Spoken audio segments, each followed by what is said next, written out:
Bonjour tout le monde! De retour à la dure réalité du retour au travail avec, comme plusieurs d'entre vous, de longues vidéoconférences sur Zoom et autres plateformes. Alors, le week-end est bienvenu pour décrocher un peu de nos écrans et ressortir nos jeux de société. Alors, sans plus tarder, mon actualité ludique du 16 janvier. C'est parti!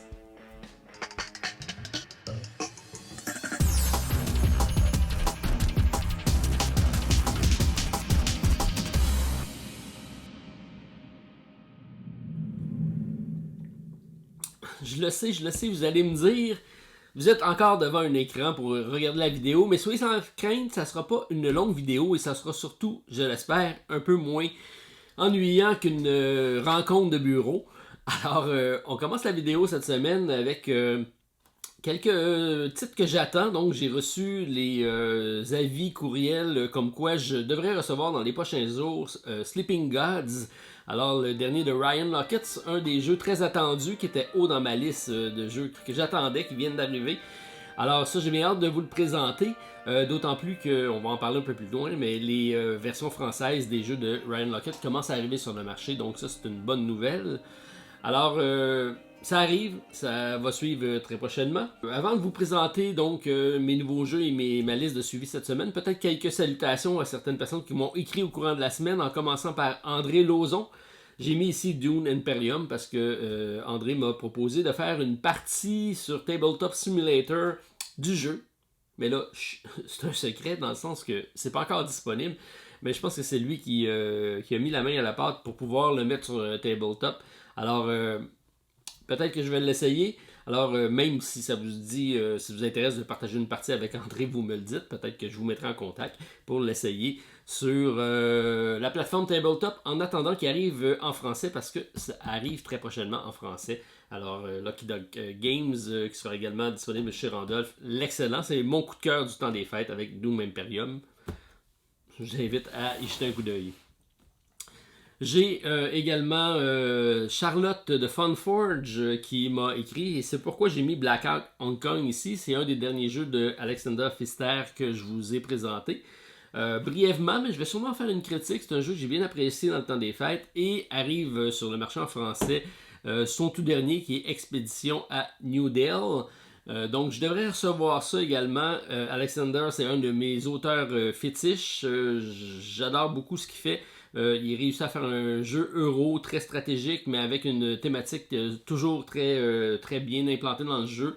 C'est les jeux que j'aime beaucoup. Maracaibo est excellent. La plupart de ces jeux sont tous très bons. Alors bien hâte de le découvrir et surtout de vous le présenter. J'ai également demandé de faire une petite incursion dans la zone A à Tchernobyl, mais on m'a dit que c'était très bien gardé et que ça allait être compliqué d'entrer. Alors, c'est un autre jeu qui arrive chez Funforge et mystère, ça reste complet encore. Reste à voir si je vais réussir à franchir les barrières et rentrer dans la zone A à suivre. Parmi d'autres qui m'ont également écrit, j'ai Mad for Fun, une compagnie d'édition qui va m'envoyer leur dernier jeu qui est Atana The Looms of Kenshi. Mystère, donc ça arrive sur Kickstarter, je pourrai éventuellement vous présenter ça également. J'ai également Laurent qui m'a parlé d'un projet qui arrive sur Ulule, c'est pas encore disponible, je pense que c'est le 15 février qui arrive. Et on parle du jeu, c'est pas un jeu, c'est l'Adaptatable, c'est un projet français pour adapter votre table de salon en table de gameplay, donc de gamers. Alors, très intéressant. Et c'est un produit qui va être 100% conçu et fabriqué en France. Alors, avis aux intéressés, ça arrive sur la plateforme Ulule. Je mettrai en lien la description, les liens pour aller consulter, surtout s'abonner lorsque ça arrivera sur la plateforme. J'ai Ciliane qui m'a parlé du jeu Nidavellir. Elle adore la version solo que j'ai fait du jeu et me demande si je vais adapter l'extension. Eh bien, c'est pas encore arrivé ici au Québec, l'extension de Nidavellir. Bien hâte de pouvoir la recevoir et regarder si je peux l'adapter au challenge solo. Alors, à suivre avec l'excellent Nidavellir. C'est probablement un des belles surprises de l'année avec, encore une fois, une mécanique qui a été modifiée, adaptée au jeu. Ici, c'est un coin building. Je trouvais ça très intéressant. Au même titre qu'ici, on a fait avec Dune une combinaison entre le deck building et le placement d'ouvriers. Donc, c'est peut-être ce qui a retenu mon attention cette année, c'est les nouveautés au niveau des différents gameplays. On a réussi à chercher des mécaniques originales. C'est le cas avec Nidavellir. Donc, excellent. Si vous ne connaissez pas, je vous invite à aller jeter un coup d'œil. J'ai mis ici ma petite tour de eRaptor parce que j'ai reçu un courriel comme quoi il y avait de nouveaux produits qui arrivaient sur leur plateforme. Donc, c'est des accessoires de jeu. Ici, c'est un Dice Tower. Et j'en ai reçu plusieurs exemplaires et je vous les présenterai éventuellement. Donc, entre autres avec Tenton Grill, j'ai reçu les inserts. Plusieurs produits intéressants pour les gamers qui veulent rendre souvent leur jeu peut-être plus facile à jouer ou plus facile à ranger et à sortir. Surtout que les jeux deviennent de plus en plus gros. Et c'est vraiment des fois un casse-tête qu'on se dit ça me tente-tu vraiment de le sortir parce que je sais dans quoi je m'embarque. Alors c'est de plus en plus peut-être en prendre en considération avec la grosseur des boîtes qu'on commence à recevoir. Alors éventuellement je vous présenterai les différents accessoires que j'ai reçus de la compagnie de eRaptor. Randolph, on a certaines sorties boutiques, mais avant je voulais vous partager donc la nouvelle comme quoi j'avais déjà parlé qu'on avait un pub qui arrivait à Trois-Rivières. Il était censé ouvrir pour le temps des fêtes, mais COVID oblige, ça a été retardé. Le pub est prêt, on attend juste le OK du gouvernement pour pouvoir réouvrir nos pubs de jeux, donc ils sont tous fermés. Notre 4e établissement est à Trois-Rivières, qui devrait ouvrir au printemps dès qu'on a le feu vert. Et on a également signé un autre emplacement, donc notre 5e pub ouvrira cet été.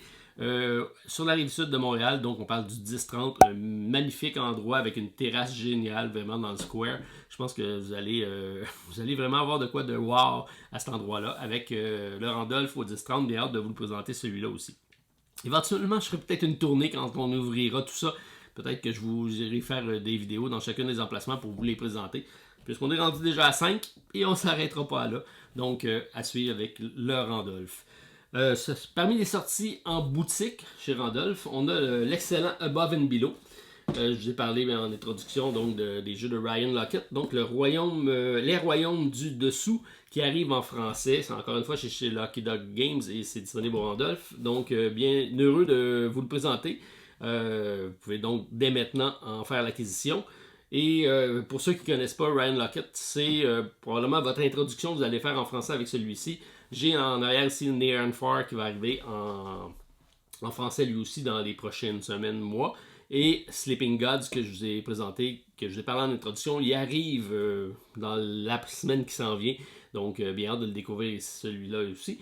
Et je vous fais un petit clin d'œil. À la fin de la vidéo, j'ai reçu d'un des auteurs qui a fait un reportage sur Ryan Lockett. Donc vous aurez un petit teaser pour pouvoir connaître l'artiste et peut-être avoir un peu d'informations. Donc je mettrai ça à la fin de la vidéo si ça vous intéresse avec Ryan Lockett pour Above and Below. On a quelques autres titres intéressants qui s'en viennent également au Randolph qu'on peut faire l'acquisition. On parle entre autres de Le Dilemme du Roi. Ça aussi c'est un jeu pour lequel j'ai parlé à Jean de chez Yellow et c'est un jeu que j'attends parce que c'est le gameplay est vraiment différent des autres jeux. Je vous ai présenté peut-être en format plus petit Pour la Reine, qui est un jeu de cartes un petit peu qui ressemble un peu plus à un jeu de rôle. Donc on va incarner des personnages. Là, le Dilemme du Roi, c'est un peu ça. On va évoluer dans l'histoire du roi et tout ça se dépasse. C'est un mode legacy. Alors je pense que ça va être très intéressant. C'est peut-être un genre de jeu qui peut être bien adaptable pour les vidéoconférences qu'on fera en gameplay, puisque c'est difficile d'avoir des joueurs autour de la table et c'est peut-être un des jeux qui pourra bien s'adapter à cette formule-là. Et j'ai également donc Doom Imperium qui vient d'arriver chez Randolph, ça aussi. Et je voulais vous dire que ça arrive, ça aussi en français. Donc dans les semaines, mois à venir, donc on parle de mars-avril, ça devrait arriver en français. Alors bien hâte de mettez ça sur votre liste, vous allez sûrement apprécier avec Doom Imperium. On a toujours notre Marvel Champion qui fait office de challenge solo. Donc, la semaine dernière, j'ai eu une proposition que je vais vous partager. Alors, vous pouvez aller vous inscrire, vous allez dans n'importe quel temps sur le lien du Drive, vous avez les différents challenges, vous faites les parties. Vous pouvez donc, vous partez avec 10 points, vous l'essayez selon le nombre de rondes que ça vous prend pour réussir le challenge, c'est le nombre de points que ça vous fera. Et vous pouvez le réessayer éventuellement pour pouvoir améliorer votre score. Tout ça, c'est marqué dans le drive. Alors, le challenge de la semaine qu'on vous invite à aller essayer, il ne sera pas nécessairement facile parce qu'on vous demande d'incarner Iron Man, le commandant Iron Man, pour affronter Ultron en mode difficile, donc 2 et 3, avec le set expert, donc les cartes expertes, et en plus, c'est le siège de l'Apocalypse. Donc, bonne chance. Je vais essayer de le faire lui aussi. Je suis un petit peu en retard dans mes Marvel Champions. Je vais essayer donc de me mettre à jour si j'ai le temps de jouer. C'est ça que j'ai de ce temps-ci. Beaucoup de problèmes de temps parce que j'ai énormément de travaux. Mais je suis toujours présent pour les samedis avec vous. Et éventuellement le dimanche, donc mon déballage du dimanche qui devrait également être présent demain. J'ai mis ici The Road puisqu'on va en parler dans la vidéo. J'ai fait une vidéo de présentation du jeu. Mais comme c'est arrivé sur Kickstarter, gardez ça en mémoire. Vous allez avoir ça qui s'en vient.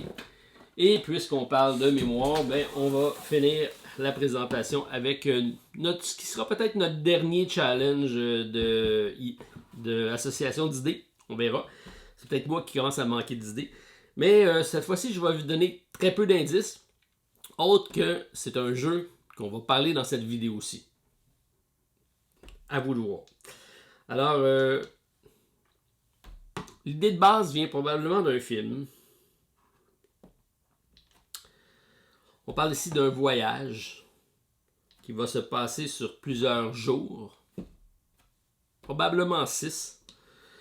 Si vous êtes chanceux, vous allez pouvoir explorer les lieux, différents lieux, mais à chaque coin de rue, la mort vous guette. Alors, c'est mes indices de la semaine. Film, voyage, jour, lieu et mort.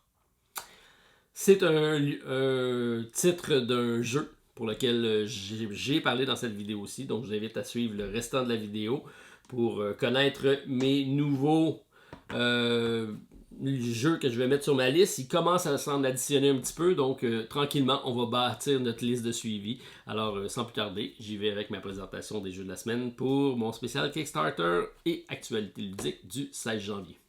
C'est parti! Avant de vous présenter mes nouveaux projets, je vous propose de faire un petit rappel de Darwin Journey, un jeu qui retrace l'expédition de Darwin sur les îles de Galapagos, et c'est du concepteur Simone Luciani que j'adore et Nestor Mengon, avec déjà 8578 contributeurs, une hausse de 51% cette semaine. On parle de 873 000 $ d'accumulés. Alors, un beau succès pour eux en ce début d'année. La campagne se termine le 28 janvier prochain. Un jeu de base à partir de 45 €, 70 pour la version de luxe. Il faut compter 14 € pour le shipping en Europe et 18 au Canada. La version française sera disponible sans frais supplémentaires dans le Pledge Manager. C'est un jeu de 1 à 4 joueurs et fait intéressant, les stretch goals ont débloqué 3 nouveaux plateaux pour y jouer en mode solo, ainsi que du contenu exclusif de composantes et d'extensions qui vont ajouter une belle rejouabilité au jeu.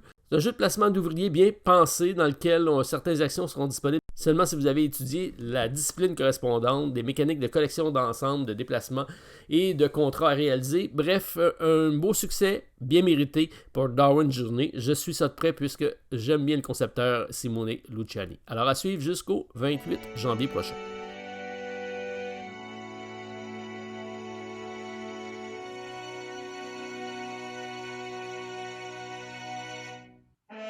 CMON is proud to present the Animation Collection, featuring 3 brand new incredible titles. Each standalone game features fun, fast-paced gameplay. Fidèle à son habitude, Simon débute l'année sur Kickstarter avec non pas 1, mais 3 nouveaux projets. On parle de Scooby-Doo, Teen Titans et Looney Tunes, The Animation Collection. 3390 contributeurs pour 414 000 $ d'accumulés. Et des campagnes de plus en plus courtes qui se terminent le 20 janvier prochain. 50 $ US pour un des 2 jeux, soit Looney Tunes ou Teen Titans, et 80 pour Scooby-Doo. On peut y aller également à 160 $ pour le all-in des 3 jeux. Teen Titans et Looney Tunes sont 2 jeux similaires avec des thématiques différentes, de confrontation pour 2 à 4 joueurs pour accomplir une série de quêtes. Scooby-Doo est un jeu coopératif pour 1 à 5 joueurs, des parties rapides d'une trentaine de minutes. Explorer les 8 emplacements de la ville pour collectionner des ressources requises, pour confectionner des pièges et capturer les monstres qui terrorisent la ville, mais surtout Scooby-Doo.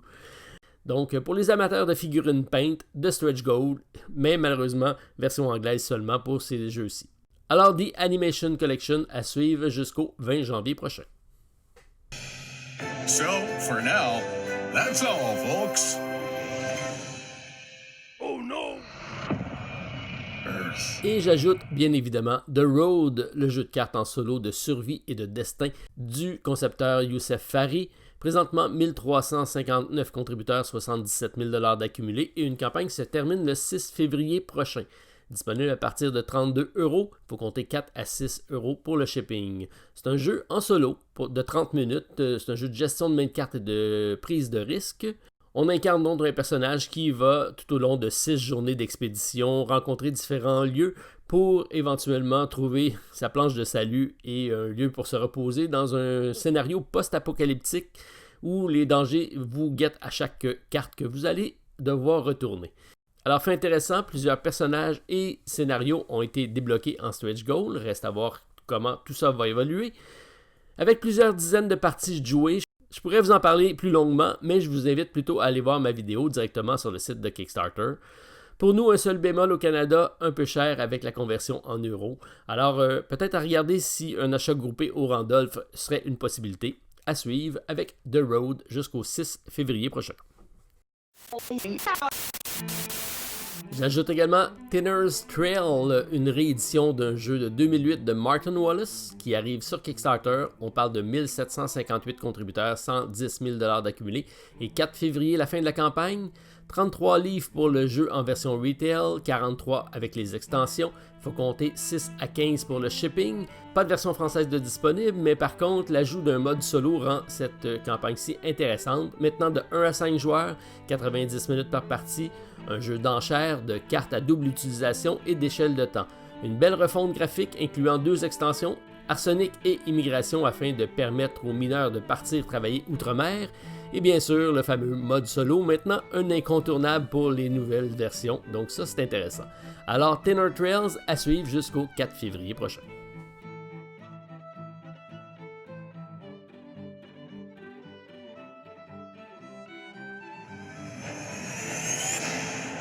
Et je poursuis avec Epic 7 Rise, le board game, adaptation d'une application mobile très populaire. Alors, premier projet de la compagnie Foresight Game de Hong Kong. On parle de 2110 contributeurs pour 287 000 $ d'accumulés. 1er février, la fin de la campagne, 121 $ canadiens pour la boîte de base, 153 pour la version de luxe. Alors, ambitieux comme premier projet et en plus on ajoute 23 à 27 pour le shipping. Un jeu coopératif pour 1 à 4 joueurs, 45 à 90 minutes par partie, des personnages asymétriques avec un deck de cartes personnalisées. Un très beau jeu, mais cher un peu pour un premier projet. Alors pour les amateurs du jeu vidéo, donc ça m'exclut. Alors Epic 7 Rise de board game jusqu'au 1er février prochain. Preuve que Kickstarter a toujours sa raison d'être. Un petit projet, Paper Apps Dungeon, fait un beau succès présentement avec 1456 contributeurs, 40 000 $ d'accumulés et 2 février, la fin de la campagne.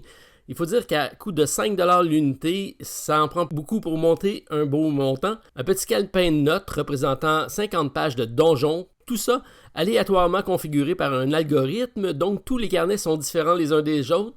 Intéressant, un D6, un crayon, et on est parti pour une partie avec Paper App Dungeon jusqu'au 2 février prochain. Et un petit mot sur la campagne de Dice Tower 2021 qui commandite sa chaîne YouTube et ses podcasts par le biais de Kickstarter. On a présentement 4555 contributeurs, 289 000 $ d'accumulés pour contribuer à avoir certains emballages de produits promotionnels sur différents produits pour encourager la chaîne. Bref, j'en profite peut-être pour vous demander comment vous aimeriez contribuer pour aider la chaîne. Est-ce par le biais d'une campagne de sous-financement telle celle-ci? Est-ce que vous préférez contribuer avec un Patreon ou même peut-être des produits dérivés? Bref, laissez-moi savoir en commentaire. Je commence à y penser, voir si je veux m'investir davantage dans la chaîne. À suivre, campagne de financement. Alors, pour vous donner une idée, je vous invite à aller jeter un coup d'œil sur la campagne de Dice Tower 2021.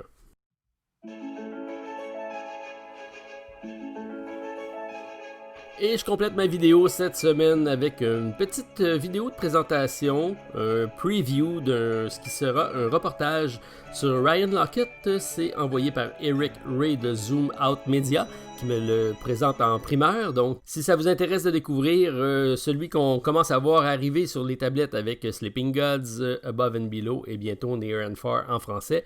Alors, intéressant. Reste à savoir si on pourra avoir une version sous-titrée. Je fais la demande. Alors, bon week-end à tous. On se revoit la semaine prochaine, plutôt demain pour mon déballage du dimanche. Bye tout le monde. À la prochaine. I don't care, you know. I just want to make it, and whatever happens, happens. He's very talented. It's easy to get caught up in just how exciting it is to see what he's capable of.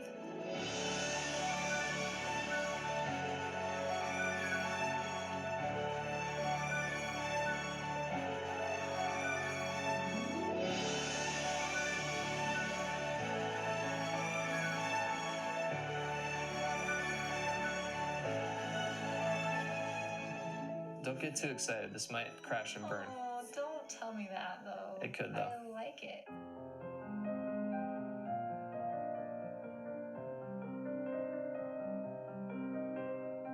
The question is, does this game have those memorable moments?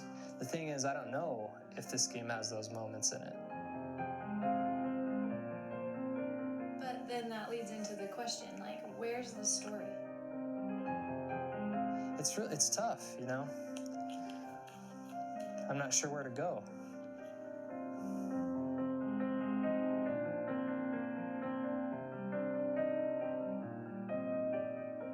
There was a big conflict in me about how much I should support this idea. You know, why couldn't it just be a hobby?